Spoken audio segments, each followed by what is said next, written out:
Hello my dear students, मैं हूं विश्वजीत सिंह और आप देख रहे हैं स्नैप सॉल्व।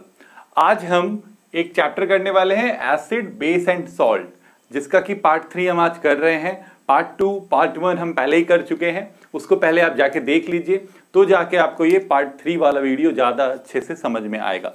तो स्टार्ट करते हैं। पार्ट 3 में देखिए हमको पढ़ना क्या है, एसिड एंड बेस के स्ट्रेंथ के बारे में पढ़ना है कि हमको कैसे हम डिटरमाइन करें कि ये स्ट्रॉन्ग एसिड है या ये वीक एसिड है, ये स्ट्रॉन्ग बेस है या वीक बेस है। तो उसको हम लोगों को पढ़ना है यहाँ पे। पर वीडियो को स्टार्ट करने से पहले एक क्वेश्चन है। क्वेश्चन ये है कि निटल प्लांट के जो लीव्स होते हैं, ठीक है, उसमें कौन सा एसिड प्रेजेंट होता है। अगर आपको इसका आंसर पता है तो प्लीज कमेंट करके मुझे बताएं। अगर आपको नहीं पता है तो वीडियो में बने रहे, लास्ट में आपको इसका आंसर जरूर मिलेगा। तो स्टार्ट करते हैं। यहाँ पे जो हमारा चैप्टर है उसमें हम लोग जानेंगे कि strength of acid and basis, base और एसिड का स्ट्रेंथ कैसे हम मेजर करते हैं। तो उसको मेजर करने के लिए देखिए हम लोग जानते हैं, पढ़ा है हमने पिछली वीडियोस में कि एसिड क्या होता है। एसिड ऐसा सब्सटेंस होता है जो H+ आयन लिबरेट करता है। H+ आयन लिबरेट करता है। कब लिबरेट करता है? When we dissolve it in water, जब हम उसको वाटर में डिजॉल्व करते हैं। वैसे bases are those substance which liberate OH- ions on dissolving in water. Water में डिजॉल्व करते समय बेस क्या लिबरेट करते हैं? OH- आयन लिबरेट करते हैं। इससे आपको क्या समझ में आ रहा है? इससे समझ में ये आ रहा है कि जो जितना ज्यादा H+ आयन लिबरेट करेगा वो उतना ही स्ट्रॉन्ग एसिड होगा। यस। और जो जितना ज्यादा OH- आयंस लिबरेट करेगा वो क्या होगा? उतना ही स्ट्रॉन्ग बेस होगा। इससे आपको ये तो समझ में आ रहा है कि कोई अगर सब्सटेंस है वो ज्यादा H+ आयन लिबरेट करेगा तो वो ज्यादा एसिडिक होगा, मतलब वो ज्यादा स्ट्रॉन्ग एसिड होगा। अगर कोई ज्यादा OH- आयन लिबरेट करेगा, हाइड्रोक्साइल आयन ज्यादा लिबरेट करेगा तो ज्यादा स्ट्रॉन्ग बेस होगा। पर ये तो हो गया एक थ्योरेटिकल ज्ञान, है ना, मतलब हमने पढ़ लिया इसको स्ट्रॉन्ग एसिड कहते हैं, इसको स्ट्रॉन्ग बेस कहते हैं। पर इसको प्रैक्टिकली ऑब्जर्व कैसे करें? तो प्रैक्टिकली ऑब्जर्व करने के लिए we have universal indicator. Indicators के बारे में हम लोग बहुत सारे इंडिकेटर्स के बारे में हमने पढ़ा था फर्स्ट वीडियो में ही, फर्स्ट सेशन में ही। इस चैप्टर के बहुत सारे इंडिकेटर्स के बारे में पढ़ा था। कलर चेंज इंडिकेटर्स के बारे में पढ़ा था, ऑल फैक्ट्री इंडिकेटर्स के बारे में पढ़ा था। तो वहां पे बस एक इंडिकेटर हमारा बच गया था जो इस पार्ट में हम लोग पढ़ने वाले हैं। वो इंडिकेटर क्या है? Universal indicator. देखिए यहाँ क्या लिखा है, we can find the strength of acid and bases with the use of universal indicator. Universal indicator एक ऐसा इंडिकेटर है जिसकी मदद से ना सिर्फ ये पहचान पाएंगे कि वो एसिड है, बेस है या न्यूट्रल है, मतलब वो सब्सटेंस एसिडिक है, बेसिक है या न्यूट्रल है, ये तो वो बताएगा ही, साथ में उसका स्ट्रेंथ भी बताने वाला है। स्ट्रेंथ कैसे बताएगा अभी हम लोग देखेंगे थोड़ी देर में ही।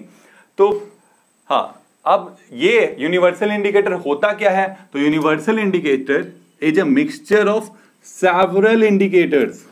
Universal indicator is a mixture of several indicators. बहुत सारे इंडिकेटर्स का मिक्सचर है क्या?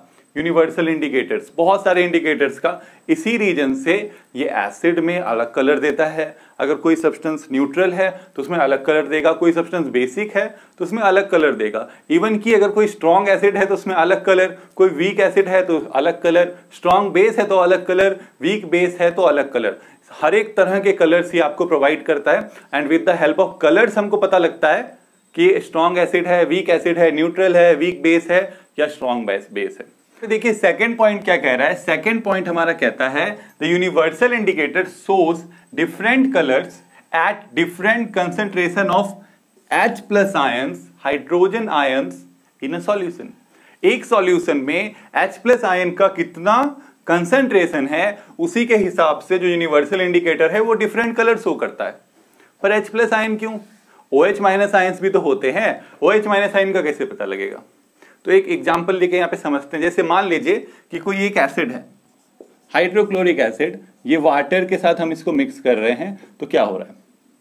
होगा क्या कि H+ aqueous and Cl- aqueous, ये आपको दो चीजें देखने को वहां मिलेंगी। तो क्या सिर्फ एसिड डिसोसिएट होगा? नहीं, वाटर मॉलिक्यूल्स भी डिसोसिएट होते हैं। जो हमारा वाटर मॉलिक्यूल है H2O, ये भी डिसोसिएट होगा किसमें? H+ में और OH- में। ठीक है, तो यहां देखिए, यहां पे H+, यहां पे H+, ये दोनों H+ तो किस केस में निकल रहे हैं? एसिड के केस में निकल रहे हैं। अगर हम बेस भी लें, मान लीजिए एक बेस लेते हैं, जैसे सोडियम हाइड्रोक्साइड है, ये base, we will mix it with water. Water के साथ जब हम इसको मिक्स कर रहे हैं तो क्या हो रहा है कि ये Na+ और OH- में ब्रेक डाउन हो रहा है। ठीक है, फिर यहाँ पे वाटर भी होगा, वाटर भी क्या होगा, ब्रेक डाउन होगा। तो ब्रेक डाउन होगा वाटर का मॉलिक्यूल, तो ये भी H+ और OH- आयन में लिबरेट हो रहा है। तो देखिए यहाँ पे भी H+ आयन हमको देखने को मिल रहा है और यहाँ पे भी क्या मिल रहा है, H+ आयन देखने को मिल रहा है। तो दोनों ही केसेस में हमको H+ आयन देखने को मिल रहा है। In acid we have, acid में जो H+ आयन का जो नंबर है वो ज्यादा है, पर बेस में कम है। इसलिए जो है हम लोग सिंपली हम कह सकते हैं कि हम H+ आयन के कंसंट्रेशन से ही, H+ आयन के कंसंट्रेशन से ही मेजर कर सकते हैं। क्या मेजर कर सकते हैं, बता सकते हैं कि वो चीज एसिडिक है या बेसिक है।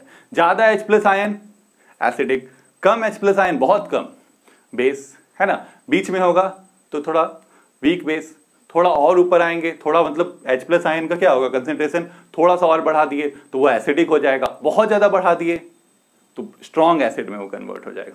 कुछ ऐसा ही होता है। तो अब हम लोग पढ़ेंगे पीएच स्केल के बारे में।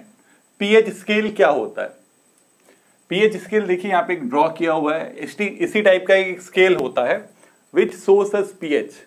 अब पीएच क्या होता है, तो पीएच को अगर हम एक आइडिया लें, मतलब पीएच का जो फॉर्मूला है वो तो हमको क्लास 10 में पढ़ना नहीं है, वो फॉर्मूला हमको आगे 11th में पढ़ना है। ठीक है, वहां पे न्यूमेरिकल्स भी करने हैं आपको पीएच के। पर अभी अगर हम एक जनरल आइडिया लें तो पीएच क्या होता है, तो जो पीएच होता है, pH is inversely proportional to the concentration of H+ ion. ठीक है, जब हम यहाँ पे जब भी हम स्क्वायर ब्रैकेट्स लेते हैं केमिस्ट्री में, तो वहां पे हम कंसंट्रेशन का बात कर रहे होते हैं कि पीएच जो है वो इनवर्सली प्रोपोर्शनल है किसके, concentration of H+ ion. H+ ion के कंसंट्रेशन के इनवर्सली प्रोपोर्शनल है। इनवर्सली प्रोपोर्शनल का मतलब तो समझ में आ रहा होगा, higher the concentration of H+ ion lower will be the pH. अगर यहां पे हम लिखें higher the concentration of H+ ions lower the pH, जितना आप बढ़ाइएगा किसको, H+ आयन का कंसंट्रेशन को, पीएच उतना ही घटते चले जाएगा। अब अगर क्योंकि इनवर्सली प्रोपोर्शनल है ना, अगर इसको बढ़ाएंगे तो क्या होगा, डिनोमिनेटर बढ़ रहा है तो फ्रैक्शन विल बी रिड्यूस होगा। बहुत ही सिंपल सा बात है। यहाँ पे जो P है, इस P का मतलब होता है पोटेंज। ठीक है, इस P स्टैंड्स फॉर पोटेंज। तो पोटेंज का भी कोई मीनिंग होगा, पोटेंज यानी पावर ऑफ, है ना, power of hydrogen ions. PH stands for power of hydrogen ions, potenz of hydrogen ions. तो ये हुआ, ये आपको समझ में आ गया होगा। ठीक है, मतलब कि अगर हम H+ आयन के कंसंट्रेशन को बढ़ाते जाएंगे तो पीएच घटते जाएगा, और कंसंट्रेशन घटते जाएगा तो पीएच बढ़ते जाएगा।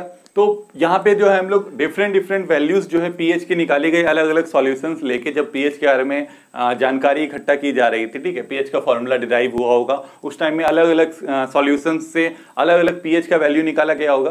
तो वहां पे वाटर का जो पीएच है, वाटर का जो पीएच है found to be, pH of water was found to be 7 मिला किसका, पीएच वाटर का।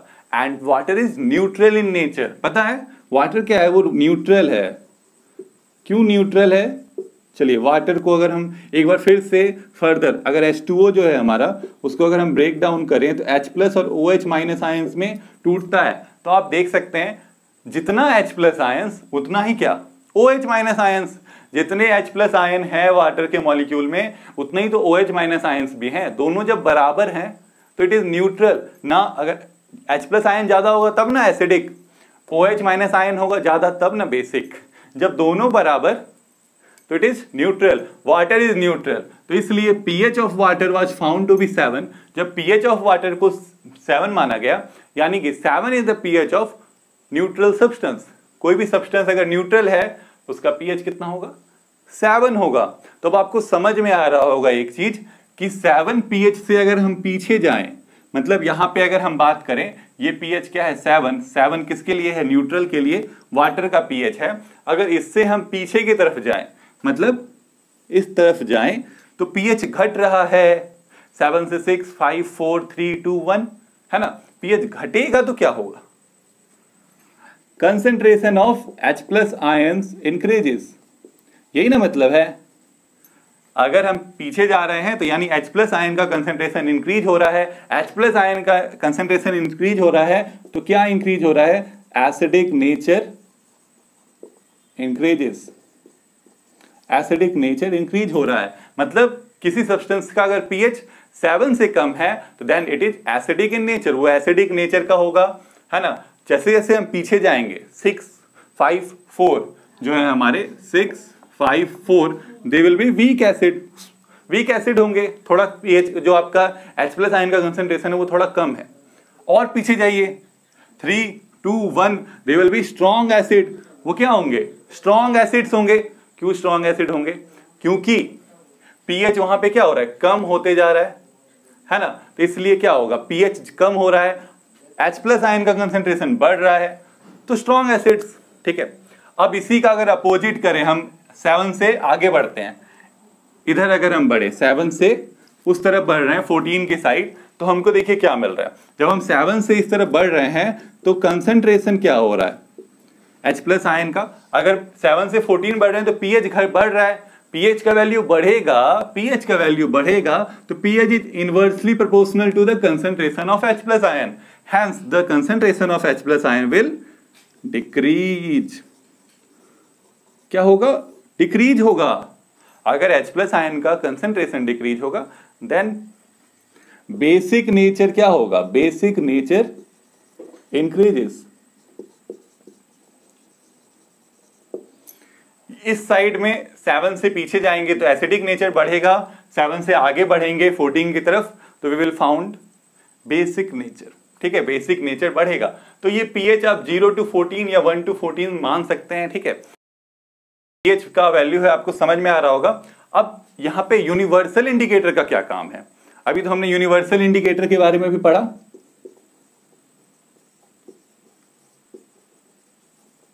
यूनिवर्सल इंडिकेटर क्या करता है, यूनिवर्सल इंडिकेटर जो है हमको कलर चेंज करता है, कलर चेंज करके देता है जब हम उसको किस में डाल रहे हैं, किसी सॉल्यूशन में डाल रहे हैं, एसिड के, बेस के या न्यूट्रल सॉल्यूशन में।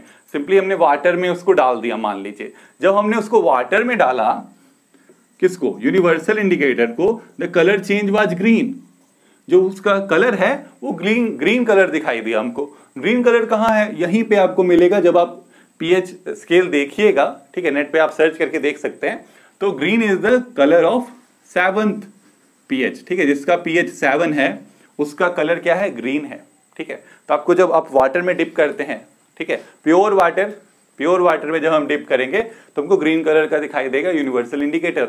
जब यूनिवर्सल इंडिकेटर ग्रीन दिखाई देगा मतलब वहीं से आपको, उस कलर से हमको पता लगेगा अरे इसका तो pH 7 है। अगर हम उसको डिप कर रहे हैं, मान लीजिए hydrochloric acid, dilute hydrochloric acid के सॉल्यूशन में हमने डिप किया तो we will found its colour to be red, हमको रेड कलर का मिल रहा है वो, ठीक है। मतलब देखिए जो pH का स्केल होता है वो रेड से स्टार्ट होता है, ठीक है, रेड से स्टार्ट होता है और उसका रेडिश कलर धीरे धीरे फेड होता है, फिर हमको ऑरेंज कलर मिलता है, फिर ऑरेंज कलर फेड होता है और यहाँ पे हमको येलो मिलता है, 7 पे हमको ग्रीन मिलता है, ग्रीन के बाद हमको लाइट ब्लू मिलता है, लाइट ब्लू धीरे धीरे डार्क होता है, फिर हम आ जाता है पर्पल, फिर धीरे धीरे पर्पल भी डार्क होता है, लास्ट में हमको डार्क पर्पल मिलता है। तो हाइड्रोक्लोरिक एसिड के सॉल्यूशन में अगर हमने क्या डाल दिया, यूनिवर्सल इंडिकेटर डाला तो हमको देखने को मिलेगा रेड कलर, है ना। तो वो रेड कलर जो है आप देख सकते हैं उसका pH, ठीक है। अब अगर हम और आगे बढ़े, एक और अगर मान लीजिए लेते हैं सॉल्यूशन, सोडियम हाइड्रोक्साइड का सॉल्यूशन लेते हैं तो we will found its colour to be purple. किसका कलर पर्पल होगा, यूनिवर्सल इंडिकेटर का, सॉल्यूशन का नहीं। जो यूनिवर्सल इंडिकेटर एक पेपर टाइप का होता है, जैसे कि आपने लिटमस पेपर का टेस्ट किया होगा कभी, उसी तरह का उस पेपर टाइप का होता है यूनिवर्सल इंडिकेटर। जब हम उसको डिप करेंगे किसमें, सोडियम हाइड्रोक्साइड के सॉल्यूशन में, we will found its colour to be purple, और पर्पल यहां पे जो है आपको देखने को मिलता है। तो आपको क्या समझ में इससे आ रहा है, इससे समझ में ये आ रहा है कि यूनिवर्सल इंडिकेटर कलर चेंज करता है, उस कलर चेंज को हम pH स्केल पे देखते हैं, उसके बाद बताते हैं कि इस सॉल्यूशन का pH क्या है, और फिर उस pH से हम क्या बताते हैं कि क्या ये सॉल्यूशन एसिडिक है, एसिडिक में भी स्ट्रॉन्ग एसिड है या वीक एसिड है, क्या ये सॉल्यूशन न्यूट्रल है, क्या ये सॉल्यूशन बेसिक है, बेसिक में भी क्या स्ट्रॉन्ग बेस है या वीक बेस है, सब हमको उसी यूनिवर्सल इंडिकेटर के कलर से पता लगता है और उस कलर को हम पीएच स्केल से मेजर करते हैं। ठीक है, तो यहां पे हमने ये पीएच स्केल जो है फिनिश कर लिया। आई होप आपको सब समझ में आ रहा होगा। नोट्स बनाते रहिए, ठीक है, अगर आप नोट्स बनाते हैं तो एग्जाम टाइम में आपको बहुत हेल्प करेगा। ठीक है, अब है importance of pH in everyday life. अभी हमने पीएच के बारे में पढ़ा है ना, कितना पीएच पे क्या एसिडिक है, क्या बेसिक है, न्यूट्रल है, सब पढ़ लिया। अब हम लोग जो हमारे डेली लाइफ में जो इंपॉर्टेंस है पीएच का उसके बारे में जानने वाले हैं। ठीक है, तो स्टार्ट करते हैं। जैसे पहला जो हमारा यहाँ पे क्वेश्चन है, are plants and animal pH sensitive? क्या प्लांट्स और एनिमल्स पीएच सेंसिटिव होते हैं? बिल्कुल होते हैं, हम लोग भी पीएच सेंसिटिव हैं। अगर हमारा जो बॉडी का पीएच है, जो नॉर्मल पीएच होना चाहिए वो 7 to 7.8 होना चाहिए। ठीक है, पीएच ऑफ अवर बॉडी, किसका बॉडी, हमारा ह्यूमन बींग्स के बॉडी का pH should be between 7 to 7.8, मतलब कि हल्का सा अल्कलाइन होना चाहिए पीएच, है ना, मतलब हल्का सा बेसिक पीएच हमारे बॉडी का अगर है तो we will have a healthy body. हमारे सारे ऑर्गन्स जो हैं एकदम परफेक्टली वर्क करेंगे एट दिस पीएच 7 to 7.8। कुछ एक्सेप्शंस भी हैं, जैसे कि हमारा जो डाइजेस्टिव सिस्टम है, स्टमक है, इंटेस्टाइन है, उनमें पीएच थोड़ा कम होता है क्योंकि वहां पे क्या होता है, एसिड प्रेजेंट है, of course hydrochloric acid present है, तो वहां पे पीएच कम है। पर ज्यादातर जो हमारे बॉडी के फंक्शंस हैं वो 7 to 7.8 पीएच पे होते हैं। ठीक है, अब अगर हम और बात करें इसका, तो ये हो गया पीएच के बारे में। तो अगर क्या हो, अगर ये पीएच बढ़ जाए तो क्या होगा, बहुत सारा प्रॉब्लम क्रिएट होगा। हम मेरे अंदर अगर पीएच बढ़ जाए या मेरे अंदर पीएच घट जाए तो क्या होगा, हम बीमार पड़ जाएंगे, ह्यूमन बींग्स का बॉडी बीमार पड़ जाएगा। वैसे ही प्लांट्स और एनिमल्स के साथ भी ऐसा होगा ही। ठीक है, तो उनका पीएच बढ़ेगा घटेगा कब? This is because of the phenomena which is called acid rain. Acid rain के कारण होता है ये सब प्लांट्स और एनिमल्स में जो पीएच लेवल घटने बढ़ने का। एसिड रेन कब होता है? एसिड रेन हम किसको बोलते हैं? एसिड रेन होता है जब हम 5.6 से लेस देन होता है पीएच किसका, वाटर का। पीएच ऑफ वाटर, जो पानी ऊपर से गिर रहा है रेन के फॉर्म में, उसका पीएच अगर 5.6 से कम है then we will call it acid rain. Acid rain क्यों होता है? एसिड रेन जो होता है वो वेरियस गैसेस के कारण होता है, जो गैसेस हमारे क्या कहते हैं एटमॉस्फेयर में प्रेजेंट है। जब वो गैस ऊपर जाते हैं तो जो वाटर मॉलिक्यूल्स है उनके साथ वो कंबाइन कर जाते हैं, जैसे सल्फर डाइऑक्साइड है, सल्फर ट्राइऑक्साइड है, नाइट्रस ऑक्साइड है, नाइट्रोजन डाइऑक्साइड है, ये सब जो गैसेस हैं, ये सब गैसेस, कार्बन डाइऑक्साइड है, these gases combine with water to form, क्या फॉर्म करते हैं, कार्बोनिक एसिड फॉर्म करते हैं, सल्फ्यूरस एसिड फॉर्म करते हैं, सल्फ्यूरिक एसिड फॉर्म करते हैं, नाइट्रिक एसिड फॉर्म करते हैं। ऐसे एसिड्स का फॉर्मेशन होता है वहां पे, कहाँ पे, हमारे एटमॉस्फेयर में, और एज ए एसिड रेन वो क्या होता है, वो नीचे आता है। तो ये तो बहुत ज्यादा हार्म करता है। जो भी स्टैचूज होते हैं जो मार्बल के बने हुए हैं, हमने ये पिछली वीडियो में भी देखा था कि जो ताजमहल है वो येलो जो हो रहा है, हल्का येलो, इसका पील कलर जो आ रहा है वो क्यों आ रहा है, वो because of the acid rain, है ना। वैसे ही अगर ये एसिड रेन, मान लीजिए कि एसिड रेन हुआ बहुत ज्यादा, ठीक है, वो एसिड रेन का जो वाटर है, ठीक है, वो फ्लो होके कहाँ जाएगा, किसी रिवर में जाएगा, है ना, लेक में जाएगा, किसी वाटर बॉडी में इकट्ठा होगा। जब वो किसी वाटर बॉडी में इकट्ठा होगा तो क्या होगा, उस वाटर बॉडी का जो पीएच है वो डिक्रीज हो जाएगा, घट जाएगा, और वो किस में चेंज हो जाएगा, वहां एसिडिक मीडियम हो जाएगा, है ना, जो कि विच इज वेरी हार्मफुल, बहुत ज्यादा हार्मफुल है किसके लिए, जो भी एक्वेटिक एनिमल्स, एक्वेटिक प्लांट्स वहां पे रह रहे हैं। ठीक है, तो वो ये पीएच जो है उनको डिस्टर्ब कर देता है। क्या ये पीएच जो डिक्रीज हो रहा है उनकी लाइफ को डिस्टर्ब कर देता है, और ड्यू टू दिस जो है उनका डेथ भी हो सकता है प्लांट्स और एनिमल्स का। ठीक है, अब हम लोग जो दूसरा पॉइंट है हमारे पास उस पे आते हैं, पीएच ऑफ सॉइल। सॉइल के पीएच का अगर हम बात करें, मान लीजिए किसी सॉइल में आप कुछ प्लांट्स उगा रहे हैं, ठीक है, तो क्या प्लांट्स जो है वो किसी भी सॉइल में उग जाएंगे? नहीं, ऐसा नहीं होगा। उनमें भी जो है एक कैटेगरी है कि अगर मान लीजिए कि सॉइल जो है ज़्यादा एसिडिक हो जाए तो उसको हम न्यूट्रलाइज करना होगा, या फिर अगर सॉइल बेसिक नेचर का हो, तब भी उसको हमको क्या करना होगा, न्यूट्रलाइज करना होगा। अब एसिडिक नेचर का सॉइल जो है उसको न्यूट्रलाइज करने के लिए हम लोग क्या करते हैं, हम लोग चूना यूज करते हैं, कैल्शियम कार्बोनेट, है ना, जो मिल्ड बेस है हमारा, ठीक है, मतलब वीक बेस है, ऐसे बेसिस को यूज करते हैं। अब नहीं NaOH नहीं डाल देना है, उससे आपका जो सॉइल है बहुत ज़्यादा बेसिक हो जाएगा। हमको क्या करना है, मिल्ड बेस का यूज करते हैं वहाँ पे, ठीक है, जो ज़्यादा स्ट्रॉन्ग नहीं है उन बेसिस का, जैसे जिसको हम चूना बोलते हैं, चूना लगाना, है ना, तो यही चूना है कैल्शियम कार्बोनेट, उसको मिक्स किया जाता है सॉइल के साथ। कैल्शियम ऑक्साइड को भी हम मिक्स कर सकते हैं। इससे क्या होता है कि जो एसिडिक मीडियम है, जो एसिड्स हैं वो कैल्शियम कार्बोनेट, कैल्शियम ऑक्साइड्स के साथ रिएक्ट करके क्या फॉर्म करते हैं, न्यूट्रलाइज हो जाते हैं, ठीक है, न्यूट्रल नेचर का आपका सॉइल हो जाता है। वैसे अगर बेसिक का बात करें, बेसिक सॉइल है तो वहां पे हम मैन्योर्स जो हैं, कौन से मैन्योर्स, ऑर्गेनिक मैन्योर्स, ठीक है, ऑर्गेनिक मैन्योर्स डाल के जो बेसिक मीडियम है, बेसिक बिहेवियर, उसको न्यूट्रलाइज कर सकते हैं। ऑर्गेनिक मैन्योर्स हम कहाँ से ऑब्टेन करते हैं, प्लांट से, एनिमल्स के एक्सक्रीटा से, या फिर क्या कहते हैं, एनिमल्स के एक्सक्रीटा से, प्लांट के जो डिकेइंग पार्ट हैं, डेड डिकेइंग पार्ट्स, एनिमल्स के डेड डिकेइंग पार्ट्स, उनसे करते हैं। आपने पढ़ा होगा ये मैन्योर्स, ऑर्गेनिक मैन्योर्स घर में जो हम कंपोस्ट बनाते थे, बिल्कुल, जो कंपोस्ट हम फॉर्म करते थे, क्या कहते हैं, पढ़े हैं हम लोग कंपोस्ट फॉर्मेशन, कैसे कंपोस्ट बनाया जाता है। तो कंपोस्ट क्या है, कंपोस्ट एक ऑर्गेनिक मैन्योर है। तो अगर आपका सॉइल बेसिक नेचर का है तो वहाँ पे कंपोस्ट को मिक्स करके, ऑर्गेनिक मैन्योर को मिक्स करके क्या कर सकते हैं, उसका नेचर को न्यूट्रलाइज कर सकते हैं। अब अगर हम बात करें पीएच इन अवर डाइजेस्टिव सिस्टम, तो डाइजेस्टिव सिस्टम का भी एक फिक्स पीएच होगा, है ना, मतलब एक फिक्स होगा कि डाइजेस्टिव सिस्टम में, जैसे हमारा स्टमक है तो वहाँ पे होगा कुछ कि इतना ही अमाउंट ऑफ एसिड प्रोड्यूस होना चाहिए। अगर उससे ज़्यादा एसिड प्रोड्यूस होगा तो then the pH will be decrease, ठीक है, पीएच क्या होगा, डिक्रीज कर जाएगा, है ना। जब मान लीजिए कि ओवर ईटिंग, पार्टी में गए, बहुत अच्छा अच्छा खाना था, क्या किया हमने, बहुत ज़्यादा खा लिया, बहुत ज़्यादा खा लिया, ओवर ईटिंग के कारण क्या होगा, एसिड ज़्यादा प्रोड्यूस हो जाएगा स्टमक में, है ना, जिसको एसिडिटी बोलते हैं, हो जाएगा। तो उससे क्या होगा, पेन होगा स्टमक में, है ना, काफ़ी पेन होगा।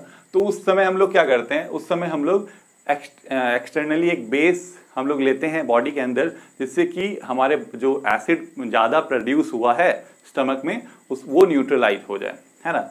उनको हम क्या बोलते हैं, उनको हम एंटासिड बोलते हैं, है ना। एंटासिड्स क्या होते हैं, एक तरह के बेस होते हैं, मिल्ड बेस होते हैं, जिनको हम कंज्यूम करते हैं to neutralise the presence of extra acid present in our stomach. Antacid का एग्जांपल, तो एंटासिड का एग्जांपल क्या है, मिल्क ऑफ मैग्नीशिया, हाँ, जिसको ये कॉमन नेम हो गया मिल्क ऑफ मैग्नीशिया। इसका जो केमिकल नेम है वो क्या है, हाँ, मैग्नीशियम हाइड्रोक्साइड। मैग्नीशियम हाइड्रोक्साइड एक मिल्ड बेस है जिसको एज ए एंटासिड हम कंज्यूम कर सकते हैं, हम बॉडी में ले सकते हैं, जिससे क्या होगा कि हमारे स्टमक में जो एसिड प्रोड्यूस हुआ है ज़्यादा, उसके नेचर को, एसिडिक नेचर को ये न्यूट्रलाइज कर देगा। कौन न्यूट्रलाइज कर देगा, एंटासिड न्यूट्रलाइज कर लेगा। अब जैसे इसका कॉमन एग्जांपल अगर हम देखें, जो हम इनो पीते हैं पानी में घोल के, है ना, तो वो क्या करता है, वो हमारे एंटासिड की तरह ही बिहेव करता है। वो एक एंटासिड का ही एग्जाम्पल है जो हमारे स्टमक के एसिड को न्यूट्रलाइज करता है। हाँ, तो अब अगर हम बात करें pH in our mouth, mouth में पीएच का अगर हम बात करें, ठीक है, तो माउथ में भी पीएच बिफोर ईटिंग फूड, खाना खाने से पहले जो पीएच होगा माउथ में वो कैसा होगा, वो ऐसा ही होगा जितना हमारे बॉडी का पीएच है, ठीक है। अगर हम सलाइवा का बात करें, सलाइवा के कारण ही जो है हमारा पीएच चेंज होगा माउथ का। तो सलाइवा का अगर हम बात करें तो सलाइवा जो है बिफोर ईटिंग का अगर हम बात करें, before eating and after eating, ठीक है, जब हम खाना खा लिए होते हैं या खा रहे होते हैं, ये वाला, और बिफोर ईटिंग जब ईट नहीं कर रहे होते हैं, उस समय जो सलाइवा होता है उसमें कोई एसिड प्रेजेंस नहीं होता है, तो उसका पीएच जो है 7 to 7.68 इसी तरह से लाई करता है पीएच। पर जब हम खाना खा रहे होते हैं या खा लिए होते हैं, तो जो हमारे माउथ में जो फूड होता है उसको सलाइवा डाइजेस्ट करने की कोशिश करता है, तो वहाँ पे एक एसिडिक मीडियम जो है वो प्रोड्यूस करता है, ठीक है। व्हेन जब हम खाना खा रहे होते हैं या खा लिए होते हैं, एसिडिक मीडियम जो है वो प्रोड्यूस होता है। कहाँ पे प्रोड्यूस होता है, सलाइवा में। क्यों प्रोड्यूस होता है, ताकि जो फूड हम खा रहे हैं वो अच्छे से डाइजेस्ट हो जाए, ठीक है। तो ये जो एसिडिक मीडियम है ये क्या करता है, ये पीएच को लगभग 5.5 तक लेके जाता है, ठीक है, 5.5 तक लगभग लेके जाता है, तब यहां तक कोई प्रॉब्लम नहीं है। पर अगर ये पीएच इससे डिक्रीज हो जाए, किससे डिक्रीज हो जाए, 5.5 से कम हो जाए, then there will be problem. Problem होगा हमारा जो इनेमल है, ठीक है, हार्डेस्ट सब्सटेंस जो है हमारे बॉडी का जिससे हमारा टीथ बना हुआ है, वो कोरोड होना स्टार्ट हो जाएगा when we will have the pH less than 5.5 in our mouth. हमारे माउथ में अगर 5.5 से कम पीएच हो जाएगा तो हमारा जो टीथ है, जो कि इनेमल का बना हुआ है, हार्डेस्ट सब्सटेंस जिसको हम अपने बॉडी का बोलते हैं, वो भी कोरोड होने लग जाएगा। और this is the reason for the tooth decay.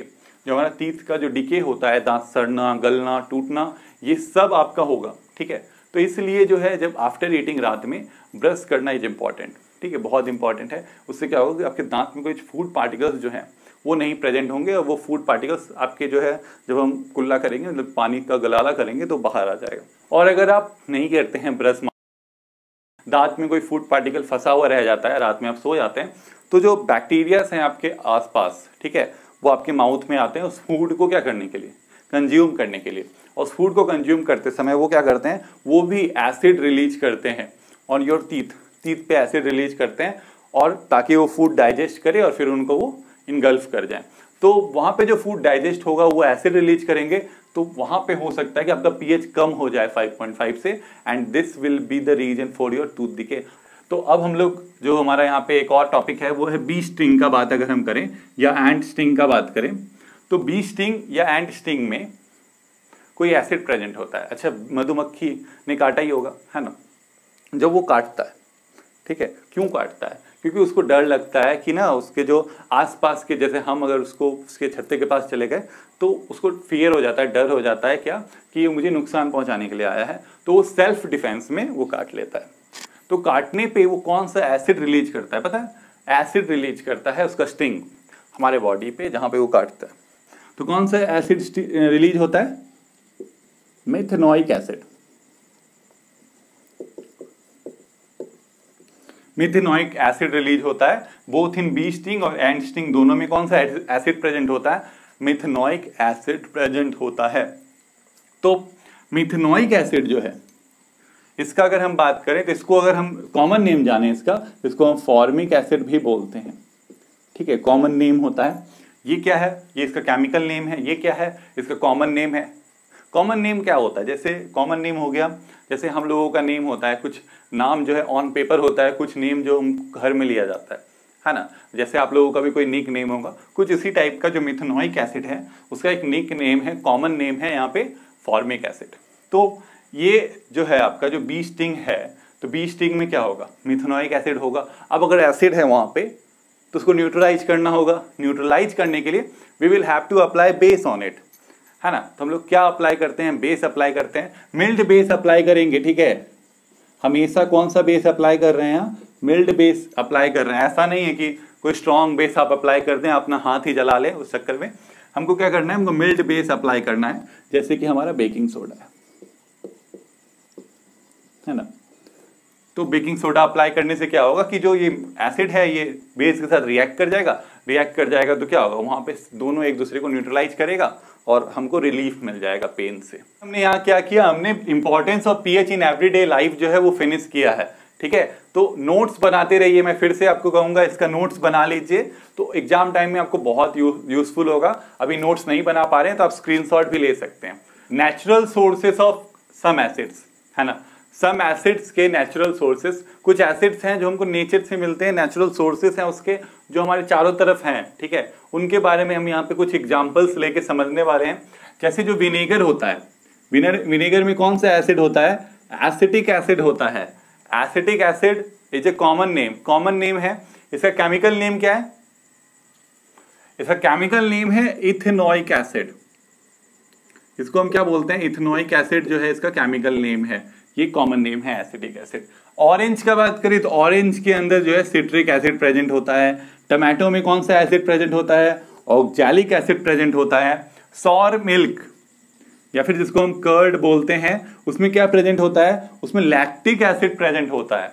जो लेमन है, लेमन में कौन सा एसिड प्रेजेंट होता है, citric acid is present in lemon. जो ऑरेंज है, जो लेमन है, दोनों में कौन सा एसिड है? सिट्रिक एसिड है, सेम एसिड प्रेजेंट है। अगर हम एंट स्टिंग का बात करें, बी स्टिंग का बात करें, दोनों में मिथेनोइक एसिड है। और यहाँ पे देखिए नीटल स्टिंग लिखा हुआ है। यही क्वेश्चन मैंने आपको वीडियो के स्टार्टिंग में पूछा गया था मैंने आपको कि नीटल प्लांट जो होता है ये कहाँ पाया जाता है? पहले तो ये फॉरेस्ट में पाया जाता है, वाइल्ड में पाया जाता है, ठीक है, जंगली एरिया में कह सकते हैं, वहां पे पाया जाता है ये प्लांट।